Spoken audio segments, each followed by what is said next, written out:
What you can see behind me is my LG 49-inch Smart TV from 2015, powered by WebOS operating system, and let's be honest, it has its challenges. So stick around and see how I changed this operating system from LG WebOS to Google TV, therefore solving a lot of the challenges that I've been having with this television.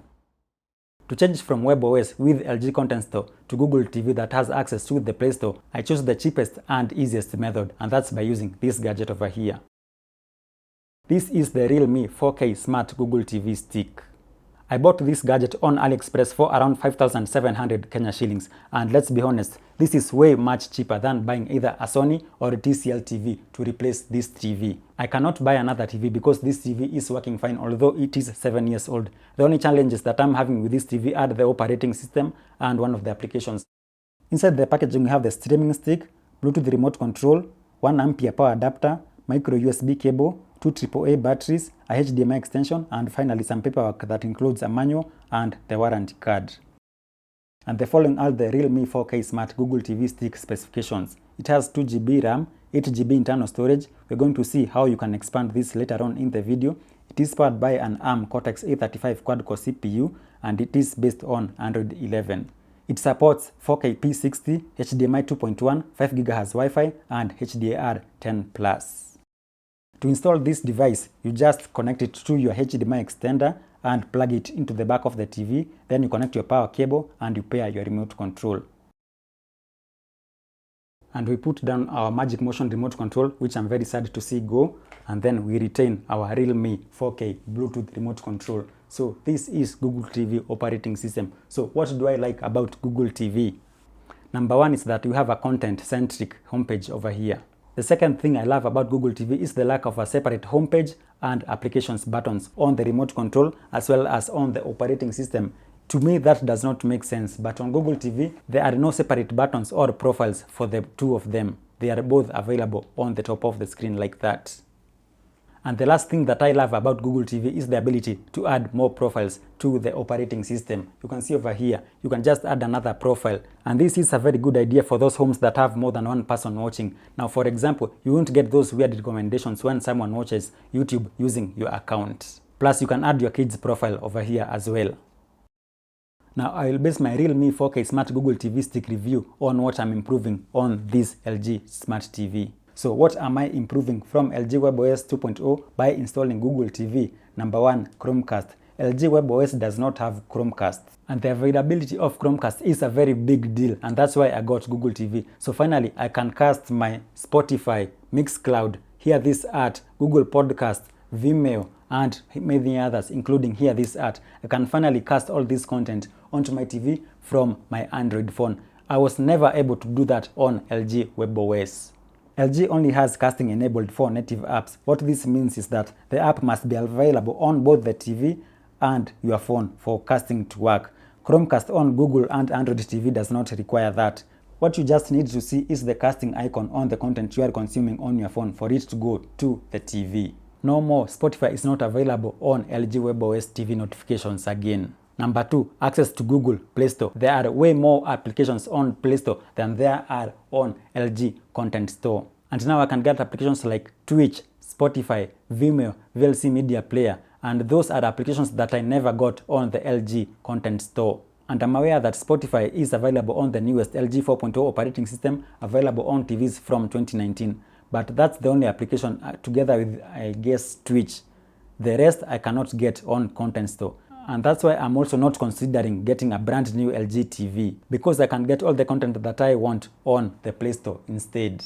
The third thing that I'm improving is problems with the native YouTube application on LG WebOS, and I know I'm not alone. So the application just hangs, it refuses to play content, sometimes it refuses to continue playing content, it signs me out intermittently, and this is quite annoying. Another issue I've been having with this YouTube application on this particular operating system is that it does not support 60 FPS content. So any 60 FPS content, this TV will automatically downgrade the content to 720p. It does not matter if the video was 1080p, 1440p, or 4K content.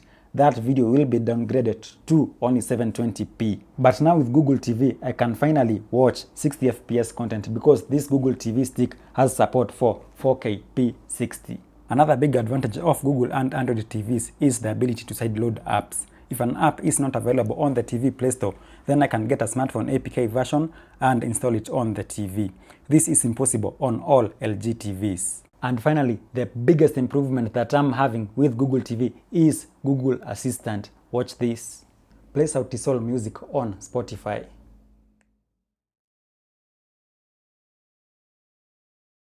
And here we have Sauti Sol music playing on Spotify. I could never do this on my LG WebOS TV. It does not support Google Assistant. And now let us talk about what I'm retaining both while using the TV and the streaming device. First of all, the TV. All my picture and sound settings are the same. As far as I'm concerned, I'm only plugging in only content to the TV. When it comes to the realme 4K Google TV stick, it has a faster operating system, and I've been used to a faster operating system with the WebOS, so it's great to see that I'm retaining that. The second thing is a multitasking operating system. In my LG WebOS 2.0, I was used to switching between 2 to 3 applications, for example, YouTube, Netflix, and digital TV, and I could go back to YouTube and get my content where I left off. In short, it does not kill applications in the background, and I'm happy to say the realme 4K Smart Google TV stick already has that feature as well. Now, what don't I like about this device? Number one, lack of a USB Type-C port. It's 2023, for goodness sake, just give us a USB Type-C port. Number two, only 8 GB of internal storage. Now, to me, this is enough because I'll only be using this device for only streaming. But if you will be using this device for gaming and emulation, then 8 GB is not enough. But you can actually upgrade this. The second thing I don't like about this streaming device on my particular TV is that HDMI CEC does not work. And you can see at the bottom over here, it says that this function is an experiment function and needs to be supported by the TV. At present, it is only compatible with some brand model TVs to achieve CEC volume control, such as Sony. I have seen the Amazon Fire Stick have much better control with HDMI CEC on LG televisions. So the fact that this does not work is a bummer to me.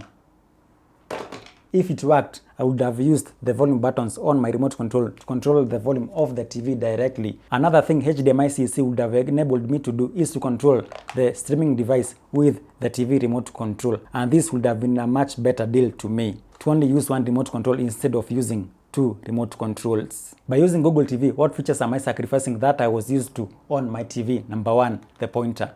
I'm very much used to using the pointer on my TV for searching for stuff, although I now have Google Assistant for that. But for general navigation, I really miss the pointer.